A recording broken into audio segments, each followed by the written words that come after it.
Redmi 7, worth it pa ba ngayong 2024? Ang Redmi 7 ay inirelease noong March 20, 2019 at mayroong SRP na 5,890 para sa 2GB RAM plus 16GB storage at 6,490 para sa 3GB RAM at 32GB storage version. Pero after 5 years, mabibili mo na ito ng second hand sa mga online store tulad ng Shopee at Lazada sa halagang 2,000 to 2,700 pesos. Mayroong 3-color variant ang Redmi 7: Lunar Red, Eclipse Black, at Comet Blue. Nasa likod ng phone ay dalawang camera, flash, at kanyang fingerprint scanner. Sa ilalim naman ng phone ay ang kanyang speaker at micro USB. Sa taas ng phone ay makikita natin ang IR Blaster, 3.5mm headphone jack at microphone. Sa harap ng phone ay mayroon tayong notification light.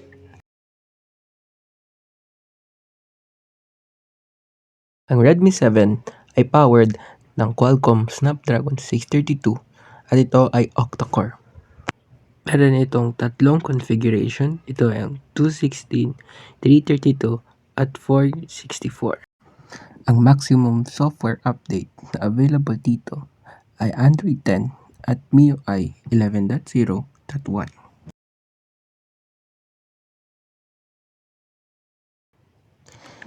Meron tayong 4,000 mAh battery. Sapat na to last you for a whole day. Pero ang kanyang charging ay only 10 watts quick charge. Aabot ng 2 hours ang charging from 10% to 100%.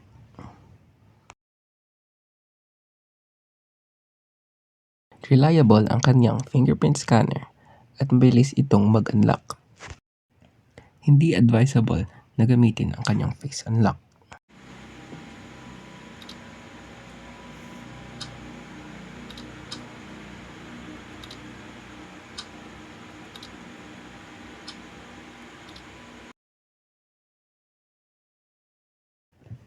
Ang display nito ay only 720p.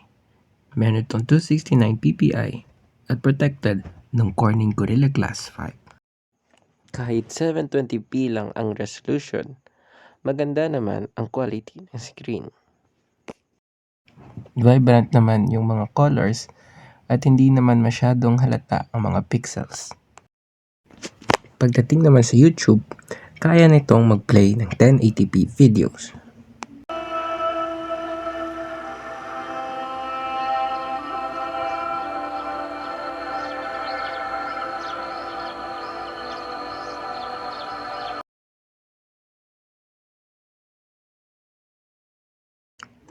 Malakas naman yung speaker, pero wala itong bass.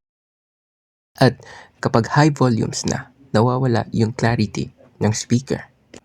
Pero good enough na rin ito for media consumption and gaming.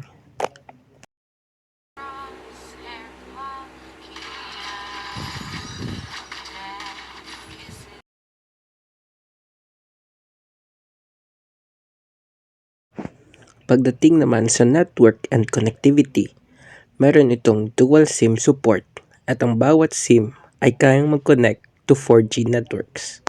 Meron din itong expandable storage that supports up to 512GB. Unfortunately, hindi dual band ang Wi-Fi nito, meaning 2.4 GHz Wi-Fi lang ang meron tayo. Another feature ng phone na ito ay ang kanyang IR Blaster. Magagamit natin ang phone para kontrolin ang mga appliances kagaya ng TV, aircon, speakers, at iba pa.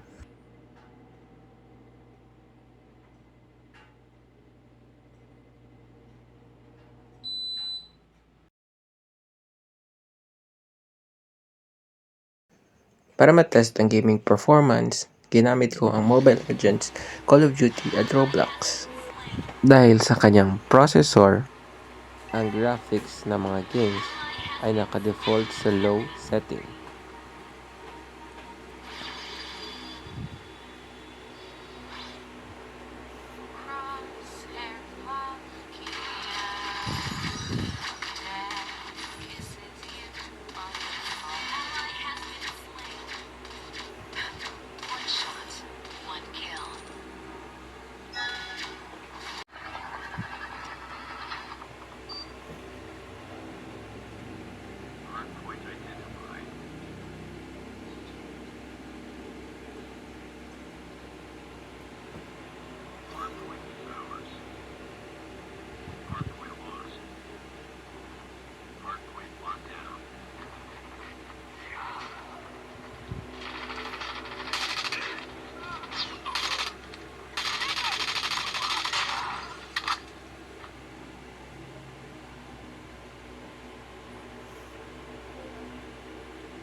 Ang phone na to ay may 12 megapixel main shooter camera at 2 megapixel depth sensor camera. Meron din itong flash at supports 1080p 60 frames per second video recording. Ang selfie cam naman nito ay may 8 megapixel at supports 1080p 30 frames per second video recording. Ito ang mga sample pics ng main camera at selfie camera.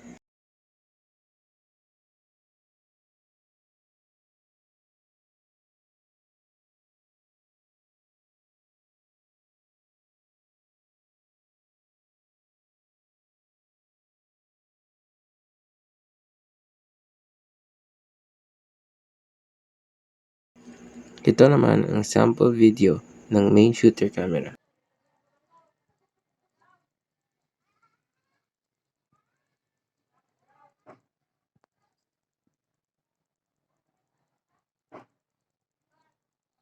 Ang pros ng Redmi 7 ay ang kanyang malaking 4,000 mAh battery, good display, dual SIM, at expandable storage up to 512GB.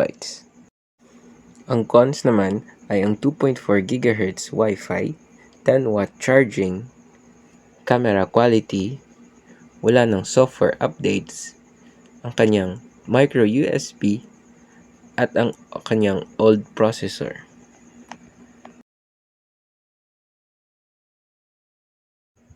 Yes, for 2,000 to 2,700 pesos, worth it na siya.